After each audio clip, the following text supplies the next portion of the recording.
चलिए बढ़ते हैं अगले क्वेश्चन की तरफ। इन पांचों क्वेश्चंस में हमें इक्वेशन फॉर्म करके एलिमिनेशन मेथड का यूज़ करके सॉल्यूशन निकालना है। तो चलिए बारी बारी से हर एक को करते हैं।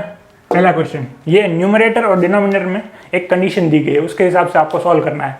पहली कंडीशन ये है, आप स्क्रीन पर देख पा रहे होंगे कि अगर हम न्यूमरेटर में एक ऐड करें और डिनोमिनेटर में से एक सब्सट्रैक्ट करें तो वो जो फ्रैक्शन है वो 1 हो जाता है। ठीक है, अब हमें उस फ्रैक्शन की वैल्यू निकालनी है, तो हमें जिस चीज़ को ढूंढना होता है हमें उसे ही वेरिएबल को अज्यूम करना पड़ेगा। तो इस क्वेश्चन में मुझे उस वेरिएबल के न्यूमरेटर और डिनोमिनेटर को सपोज करना है। ठीक है, मतलब कि let the numerator be x और let the denominator be y, मतलब कि जो पूरा फ्रैक्शन होगा वो इस तरीके का होगा x/y। ठीक है, अब पहली कंडीशन क्या थी, अगर हम न्यूमरेटर और डिनोमिनेटर में एक ऐड करें और एक सब्सट्रैक्ट करें, मतलब कि न्यूमरेटर में एक ऐड करना है और डिनोमिनेटर में एक सब्सट्रैक्ट करना है, तो जो पूरा फ्रैक्शन होगा वो 1 हो जाएगा। फ्रैक्शन को जिस तरीके का है x/y, ये न्यूमरेटर और ये डिनोमिनेटर।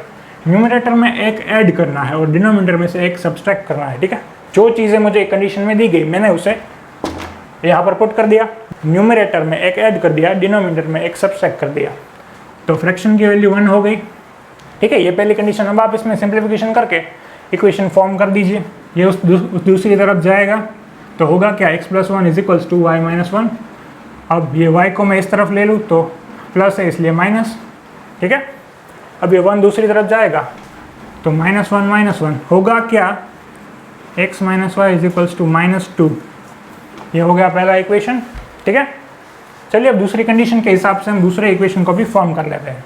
दूसरी कंडीशन क्या है, आप स्क्रीन पर देख पा रहे होंगे कि अगर हम सिर्फ डिनोमिनेटर में एक ऐड करें तो पूरा फ्रैक्शन 1/2 हो जाता है। तो मैं सबसे पहले तो हमारा फ्रैक्शन क्या है, न्यूमरेटर बाय डिनोमिनेटर, मतलब कि x/y।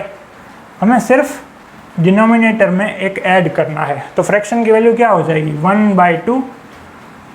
अब चलिए इसे थोड़ा सिंप्लीफाई कर दे। 2 इस तरफ जाएगा, y+1 दूसरी तरफ, तो होगा क्या, 2x = y+1, मतलब कि 2x - y = 1। ये हमारा दूसरा इक्वेशन हो गया। चलिए इन दोनों इक्वेशन को मैं यहाँ पर लिख देता हूँ। ये 2 इक्वेशन है इस तरीके के। एलिमिनेशन में मेथड में क्या करना होता है, हमें या तो x को या तो y के कोफिशिएंट को दोनों इक्वेशन में इक्वल बनाना है। यहाँ पर हमें पहले से ही y के कोफिशिएंट इक्वल है।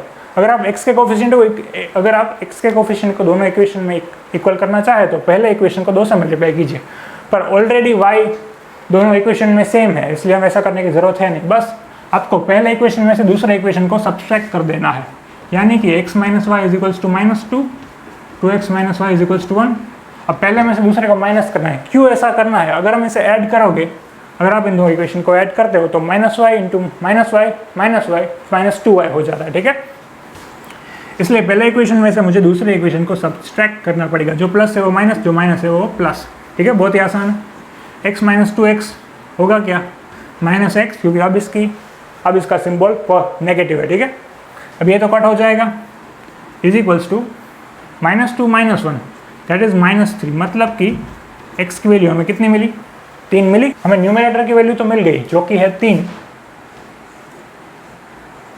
अब बस डिनोमिनेटर की वैल्यू खोजनी है। हमें एक इक्वेशन की वैल्यू मिल गई, हमें एक वेरिएबल की वैल्यू मिल गई।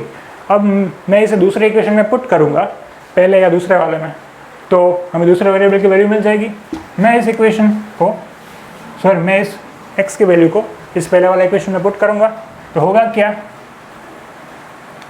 x - y = -2, मतलब कि x की जगह 3, -y = -2, मतलब कि -y = -2 - 3। ये दूसरी तरफ जाएगा तो प्लस है इसलिए माइनस हो जाएगा।